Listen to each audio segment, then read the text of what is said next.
When I was still a child, Mother told me that where we lived, there was no such thing as rain. Whenever dark clouds pooled in the sky and showers of water fell from above, Mother would say that it was the tears of a grieving sky. She knew about the climate outside of our home from Father, who deserted us before I was born. He told her tales of life outside the harsh tundra where we resided.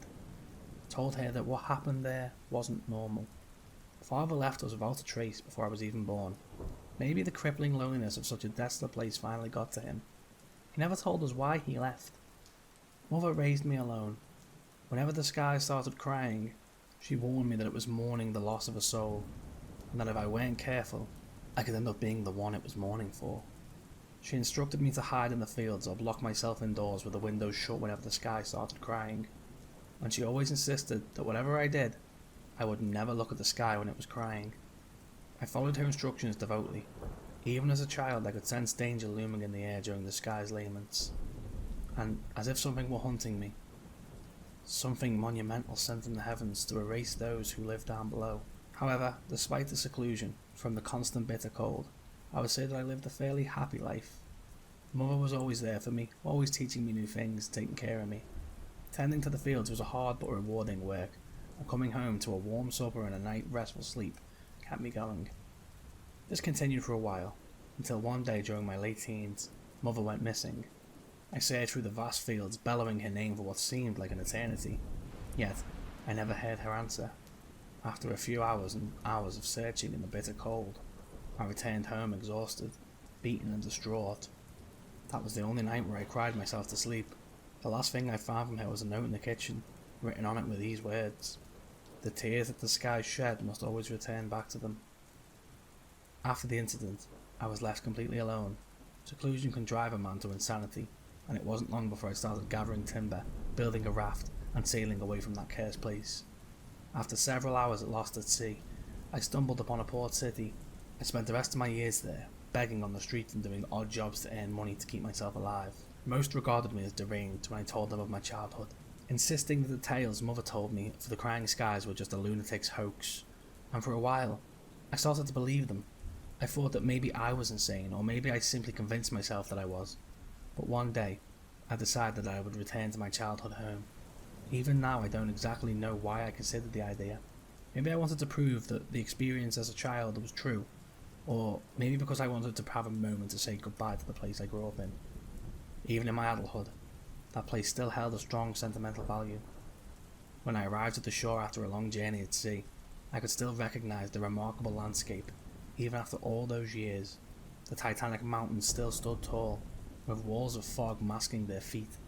But as I hiked through the Arctic plateau, I noticed that the rivers were all dry, void of the rushing water that flowed through them so many years ago. And as I approached the place where I once resided, I was greeted by nothing but a sad vegetation and sheets of ash. The house, the barn, and the fields were all gone. In their stead lay but a thin layer of soot. Even the mossy vegetation seemed to make more of a golden hue in the vicinity. It was only after the sky turned grey that I realised what had happened to the place. After I deserted it, nothing had inhabited this region anymore. There were no more victims for it to claim, and the tears of the sky had to still come from somewhere. I stared up at the encroaching penumbra. I could sense that it was hungry. It had devoured all the beings that resided here. Then, it had consumed their remains. This place was hostile, cursed, profane. It shouldn't exist, and I was standing right inside of it, ready to be taken. Mother warned me that storm clouds couldn't be outrun, that it was best to hide instead of escape. Yet, in the moment, it seemed like I had little alternative. I ran, faster than I ever have in my entire life, my legs carrying me through the highlands. The clouds weren't idling, and as the tears of the sky started to catch up to me, for the first time in 26 years I felt scared. Truly scared. Scared, just like when I was a young child hiding under my bed or in a field of grass. Yet the feeling was so much stronger, so much more potent and palpable. I didn't dare look behind me, but even so, I could sense something looming behind me, something towering and colossal, something that shouldn't exist. I never told anybody about what happened the time I left the city. Nobody asks me anyways, and I doubt anyone even noticed. The secret had been eating me for a long time, but I thought that I had to come to terms with it. For a long time, I truly did. But then one day, the sky started to cry again. I knew immediately that it wasn't going to be ordinary rain. My sixth sense never fails me. I could sense its presence, the presence of that being that it shouldn't exist. That night, hundreds of people disappeared without a trace. No one could explain their disappearances. No one, except for me. But nobody will listen to me. They have all deemed me insane, and that is why I am warning you instead, because you are the only ones who will heed my counsel. The sky has not eaten for a long time. It's terribly hungry, and it's coming after you. I hope you enjoyed the story, guys. I've been Gillerboy Jr.